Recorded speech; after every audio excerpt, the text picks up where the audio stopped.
Assalamualaikum warahmatullahi wabarakatuh. Perkenalkan, kami dari kelompok 2 dengan saya sendiri, Nurul Syafika, bersama kedua rekan saya, Neneng Asprianti dan Femi Resnita Kontesa. Kami akan membahas materi tentang landasan filosofis dan normatif etika bisnis. Tanpa menunggu lama, langsung saja kita ke materi yang pertama.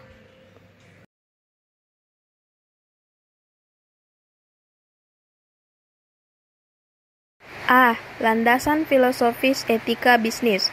Dalam konteks filsafat Islam, perbuatan baik itu dikenal dengan istilah perbuatan ma'ruf, di mana secara kodrat manusia sehat dan normal, tahu dan mengerti, serta menerima berbagai kebaikan akal sehat dan nuraninya, mengetahui dan menyadari akan hal itu.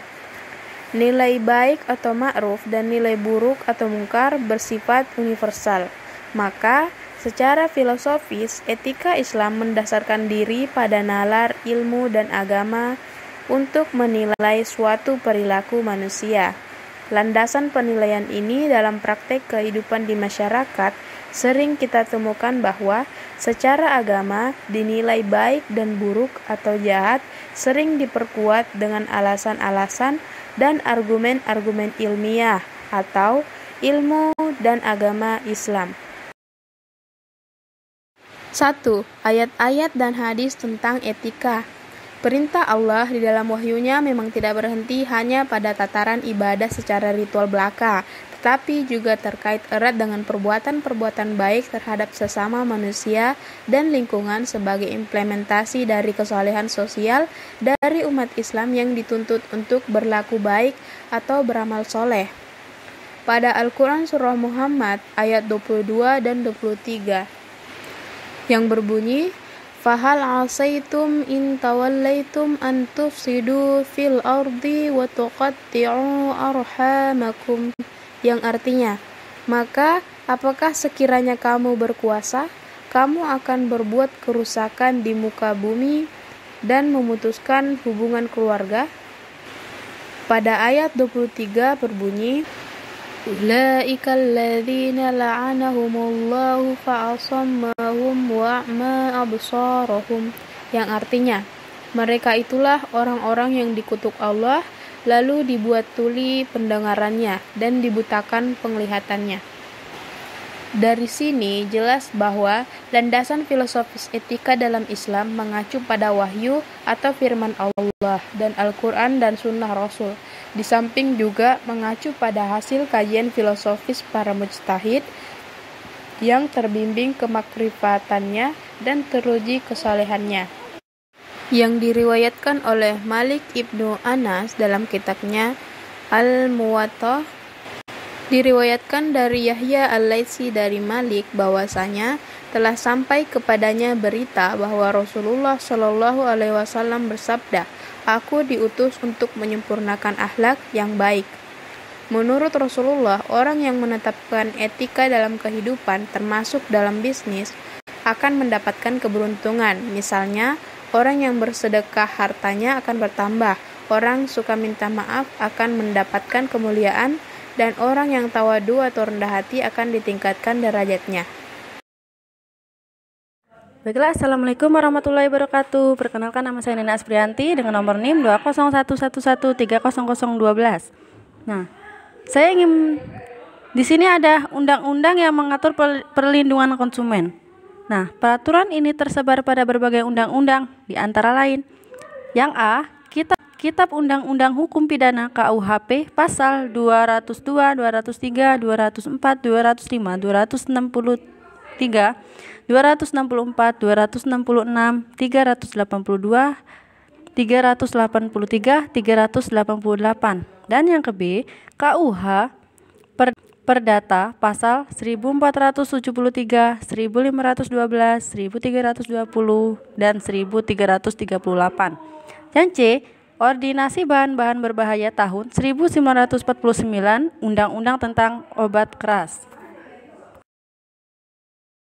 Yang B, landasan normatif etika bisnis Islam. Landasan normatif dalam etika bisnis Islam sudah pasti bersumber dari ajaran Islam, yaitu Al-Quran dan Sunnah. Nabi Muhammad SAW, sesungguhnya Al-Quran telah banyak memberikan acuan bagi para pelaku bisnis dalam menjalankan atau mengelola bisnis secara Islami.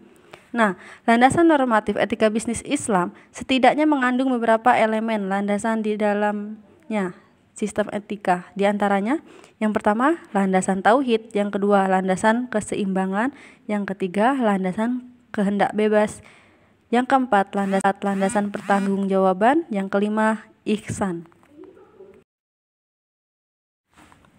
Nah, landasan tauhid keadilan. Nah, tauhid merupakan wacana teologis yang mendasari segala aktivitas manusia, termasuk kegiatan bisnis. Tauhid menyadarkan manusia sebagai makhluk ilahiyah, sosok makhluk yang bertuhan. Dengan demikian, kegiatan bisnis manusia tidak terlepas dari pengawasan Tuhan dan dalam rangka melaksanakan titah Tuhan. Nah, terdapat Quran Surat Al-Jumu'ah ayat 10, tauhid merupakan landasan yang dijadikan fondasi utama setiap langkah umat muslim yang beriman dalam menjalankan fungsi kehidupannya. Nah, yang selanjutnya, landasan keseimbangan. Keseimbangan ini sangat ditekankan oleh Allah dengan menyebut umat Islam sebagai umatan wasatan. Umatan wasatan adalah umat yang memiliki kebersamaan, kedinamisan dalam gerak, arah dan tujuannya, serta memiliki aturan-aturan kolektif yang berfungsi sebagai penengah atau pembenar. Dengan demikian, keseimbangan, kebersamaan, kemodernan merupakan prinsip etis mendasar yang harus diterapkan dalam aktivitas maupun entitas bisnis.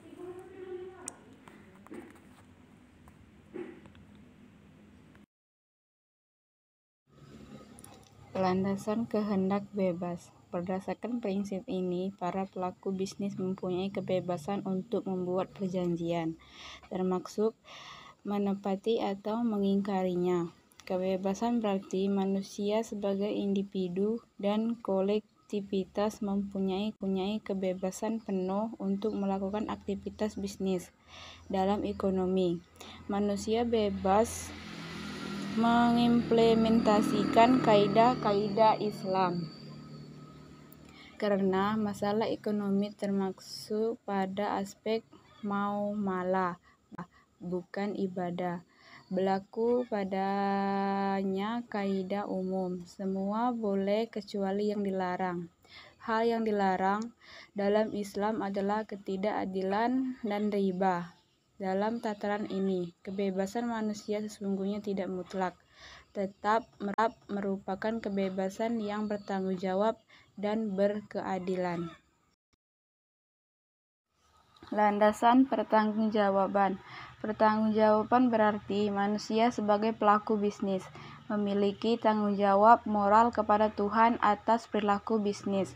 Harta sebagai komoditas bisnis dalam Islam merupakan amanah Tuhan yang harus dipertanggungjawabkan di hadapan Tuhan. Kebebasan tanpa batas adalah suatu hal yang mustahil dilakukan oleh manusia karena tidak menuntut adanya pertanggungjawaban.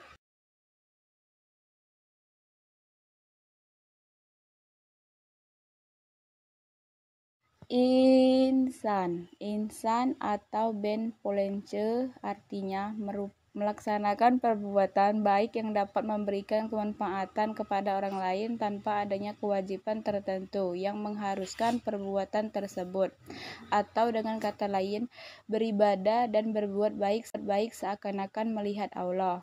Jika tidak mampu, maka yakinlah Allah melihat.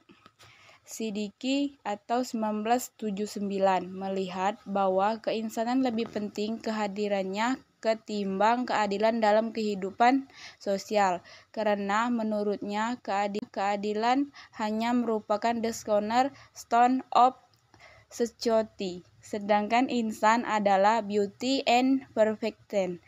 Sistem sosial Jika keadilan dapat menyelamatkan lingkungan sosial dari tindakan-tindakan yang tidak diinginkan, denegritan hidup keinsanan justru membuat kehidupan sosial ini menjadi manis dan indah.